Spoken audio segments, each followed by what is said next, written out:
Narain, it is my good fortune that I get to talk to you after all that we watched and the adrenaline that, rushes in every time we see one of those videos. So I want to start talking about your early years. This city is particularly close to your heart because you've done your schooling in Coimbatore.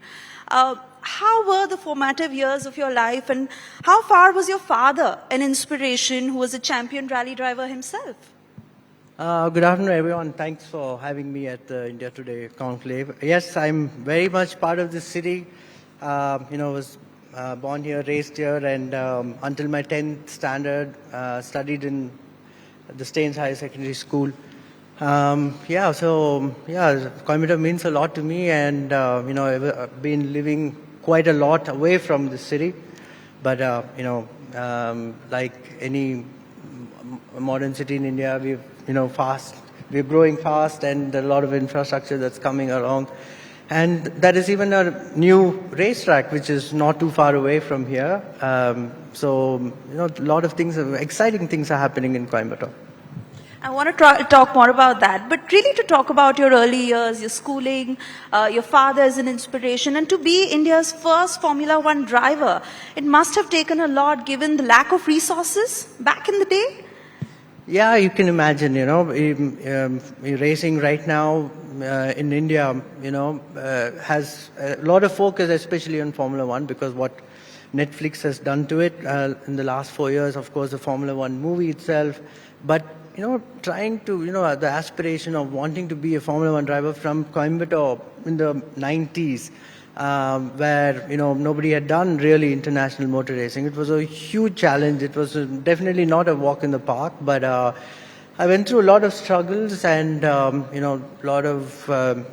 sometimes you miss many opportunities, but the dream, the goal, the ever desiring goal was to become India's first Formula One driver. And the stars lined up. I had a lot of support. It's a very expensive sport. There are a lot of barriers. You're racing in Europe. People, don't, in Indian racing, people were like, really? But then things changed. I had the support of Mr. Tata. The Tata Group supported me. And, so made it possible. I mean, the desire to get there was very, very high. And one goal, one vision was to get to F1. And that happened way back in 2005. So, it was a great day for the Indian motorsport community, and ever since we've not had a Formula One driver. We're close to getting another one, I think, but it's been quite the journey for sure. And after you tasted success of the many, many years that you spent in Europe, which would you describe as the highlights of your career that shaped your life the most? Obviously, in my early career, winning in England in the Formula 3 Championship, that was something that really gave me the confidence that I knew that I had what it takes to go all the way. Of course, making it to Formula 1 in 2005 with Eddie Jordan's Jordan Grand Prix team has to be the highlight. You're racing, you dream of racing against Michael Schumacher and so on, and to be really doing it was a surreal moment for sure. But that was probably one of the best memories I've had in racing, yes.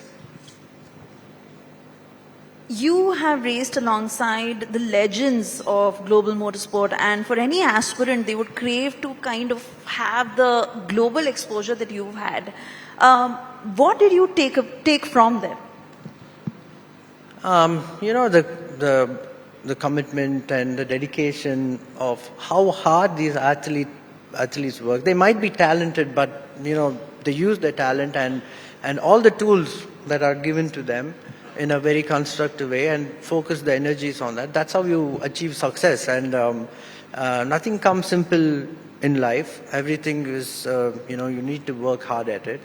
And of course, the European and American culture of racing is so strong that the grassroots levels of racing is at a very high level. So that's why they produce a lot of young drivers and riders from those countries.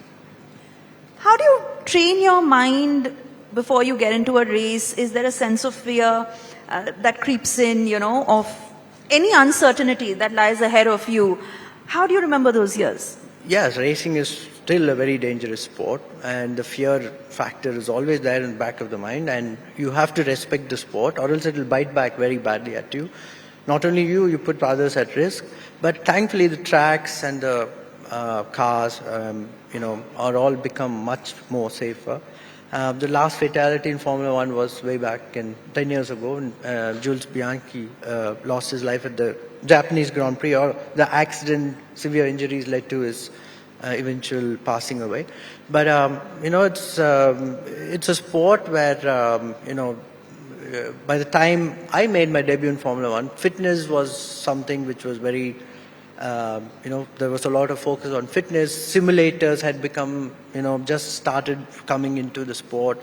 And then, working with your team, you have lots of data flowing through, so that we make the best out of these tools and that's what I learned. The first year in racing in Formula One was like nothing ever before. Nothing prepares you to, get to Formula One. You would have seen the movies, the F1 movie. It's largely, loosely based on a real Formula One driver. And, the amount of course, it's a bit dramatized, but then it's largely what happens. The insights of the sport is very well captured and very well, put together as a film. And Brad Pitt did a superb job. Since you mentioned movie, the news that is doing the rounds since the last 1 month, especially of your biopic that is to be made, you're India's #1 Formula One driver. How does it feel to have a film based on your life? And what are your expectations from it? Who should play your character? It's, I think, a little bit premature to say, but the script looks quite good, actually, quite exciting. So the journey to Formula One is what they're going to capture from a very young age. How it happened, what happened in Coimbatore, when I grew up. And it's up to the Formula 2 career of mine. So who the actor is going to be, there are several options, I believe. Again, it's too early to discuss these options, but they've started finishing the script. So hopefully it'll go into production in the next few months. Yeah, that's the... Will it be in multiple languages? Will all of India get to watch the film? I think these days that's quite easy to do. Yeah, for sure. All right, so lots again been spoken about how you've teamed with Ajith Kumar for the Asian D-Man series. Now, how is it to be associated with him, to work with him, both as a racer and as a person? I mean, Ajith is really, very down to earth. He's a superstar, mega superstar, and I'll tell you what happened in Dubai 3 months ago. Dubai Autodrome is one of the most famous tracks in the Middle East. And he announced that he was racing in one of the series he drives in. It's the Porsche Super Cup. And that track had never seen a crowd like that ever before and ever since. So they had 50,000 people cheering him on and so on. So I've known Ajith for many years, and he's always been interested in racing, and he was a bike racer himself. Couldn't do it full time, but he does a lot of aero modeling. So he had the speed bug had bitten him very early on. But for him to start representing, putting together an Indian team, a truly Indian team with Indian drivers and so on was, we had a discussion. We met for dinner last year in Dubai. And then he had this plan, and he said, Narain, would you like to, I'd really like you to drive with me in this team we are creating. And I brushed it off, and I was like, yeah, surely, I'd like to do that.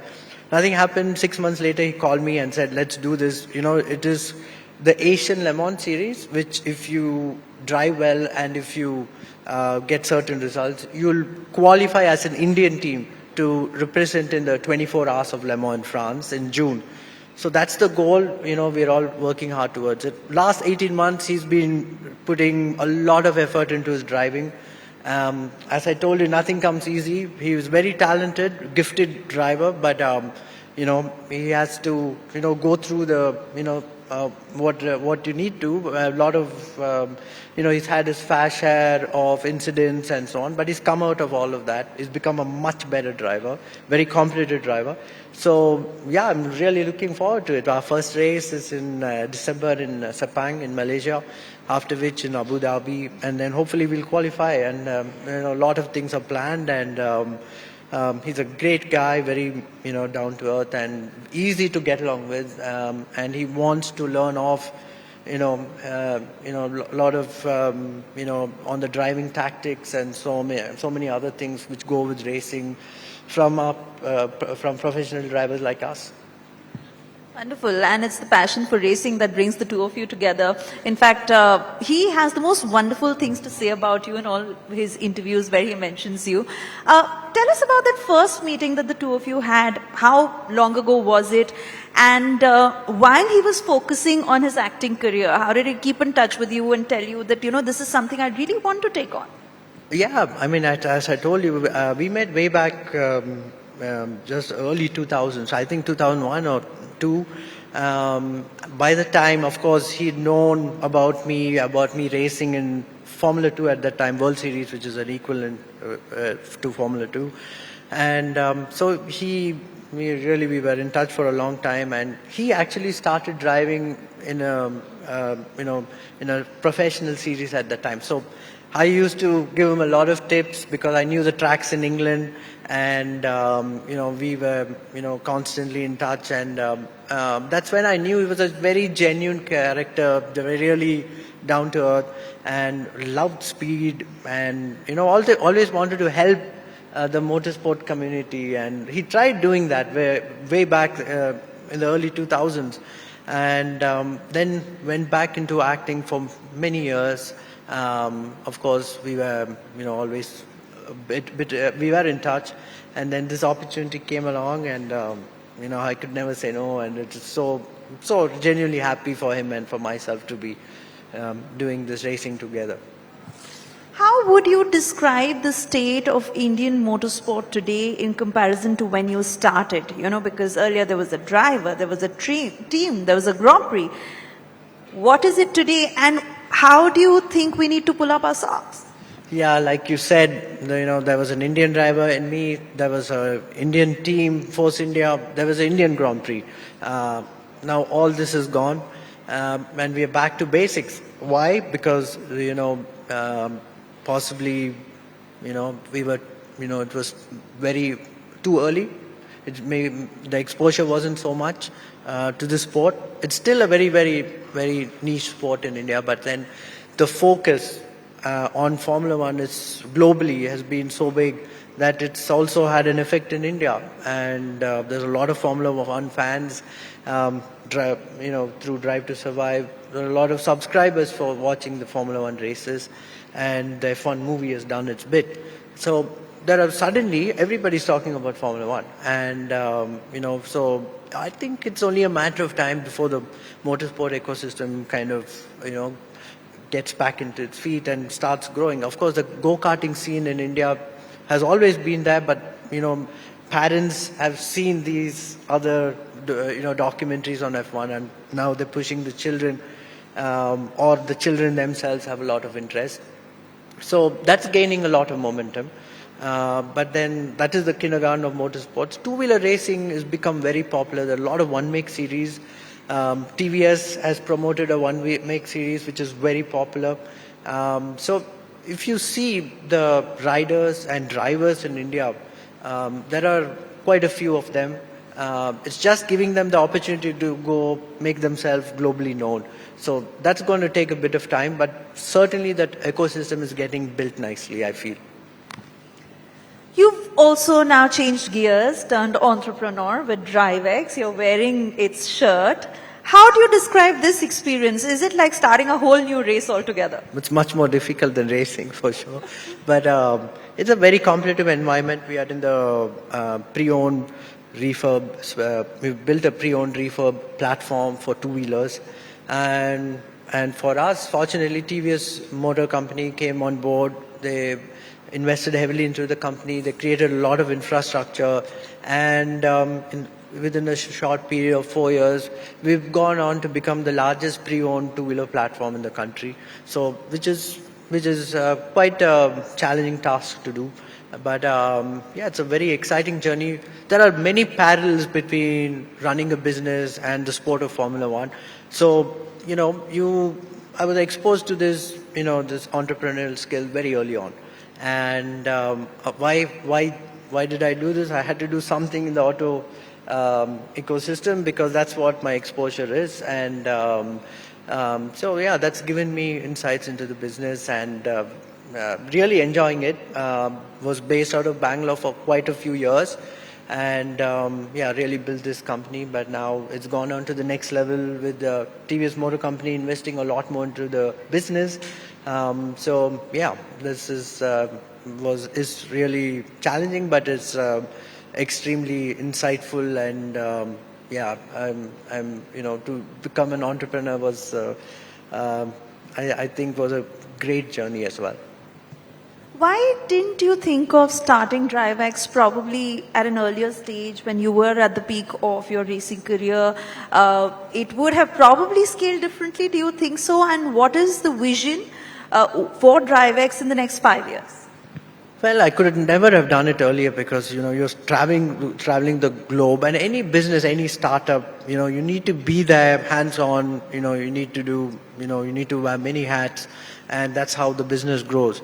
And I could have never done it earlier because being a professional racing driver takes a lot of time, and a lot of time on fitness, a lot of time on a lot of interaction with the team, with the media, with so many other things. And globally, you're traveling, you have 20 races when I drove. So you're constantly, at that time, testing was, you could test every week as well. And so it was, you had a break on Monday, then you started the testing, and then the race weekend, and then by the time you could recover, you were again doing. So I could have never done it so early on. But yeah, I mean, DriveX, as I told you just now, it's a great platform and really proud to be part of it, and still we are growing. You've also spoken about AI in mobility as a game changer. How do you see it transforming the future of transportation in India?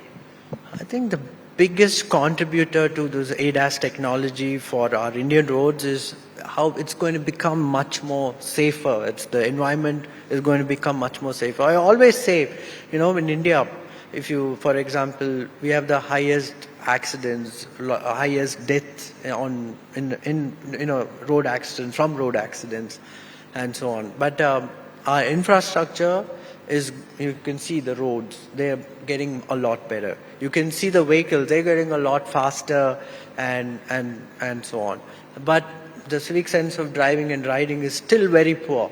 So with all the technology that is being focused right now, our roads are going to be a lot more safer.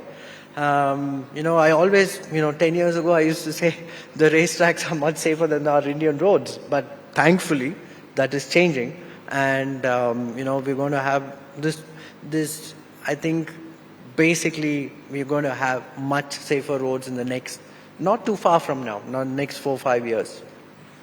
You interact with a lot of young talent, aspirants who want to be like you. Do you think that India truly has the potential to produce more Formula One stars? And what do we need to do to get there?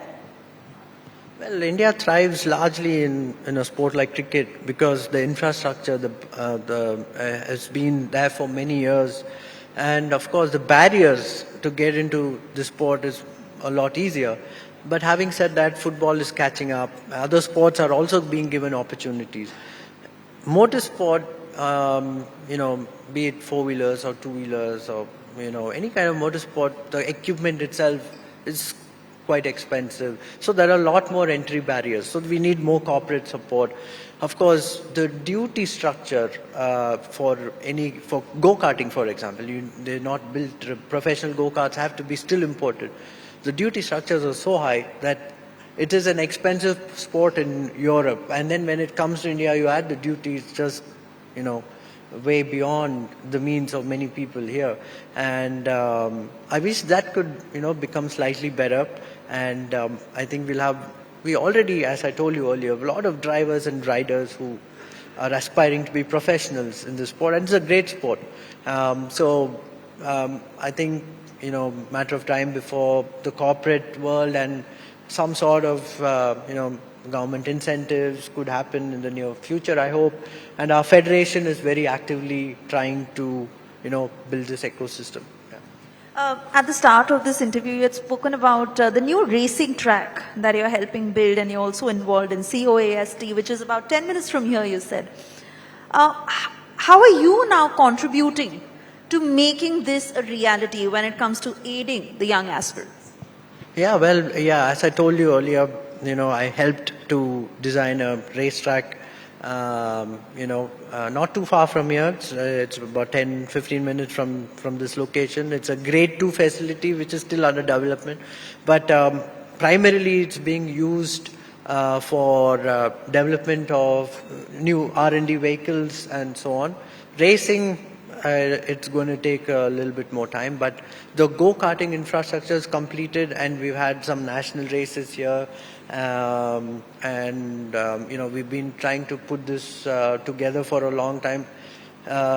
Similar-minded people, my friend Charles here, who's also helped extensively with creating this infrastructure. And, so together, all of us are trying to give back something to the sport in terms of a great facility, especially in the kindergarten of motorsport, I would say, karting and motorcycle racing and so on. But right now, a lot of manufacturers are using it for the development of their, motor vehicles, their platforms. A lot of ADAS technology is being perfected here. It serves much more of a purpose in the auto ecosystem. Narain, there's so much on the internet, and thanks to ChatGPT, in terms of advice on fitness, diet, etc., the works. What is your advice to this generation when it comes to all these aspects of hard work, fitness, diet, dedication? Like, how do you keep it all together? Well, it's gone to a different level, any sport which is competitive, any world championship, you need to get there. There's nothing just about talent. There are so many things outside of that, driving. If you take racing, for example, I would say it's only 10% of the 90% is, putting to have a good physical, mental ability, lot of, hard work with fitness, eating the right diet, learning from experience, learning from your team. So teamwork is extremely important in the world of motorsport because you only see two drivers, the focus is on them, but behind them there are thousands of people, lots of data, and there are some clever minds who put this all together and use those technology to help you to hone your skills and become a better racing driver. But I made it to Formula One from India 20 years ago, so I'm sure there are opportunities now for drivers and riders who want to do who want to do F1 or MotoGP or whatever, or become a professional racing driver to make a living out of it. The opportunities are far greater now, for sure. I find it impossible to believe that, it's taken 20 years, for somebody else to get to Formula One from India. China has a big push. They've had Chinese drivers. But, we have a lot of talented young drivers and riders in our country. It's just giving them that platform which is going to make them shine globally. And I hope, we can, in the next few years, we see a lot more, competitive motorsport stars from India.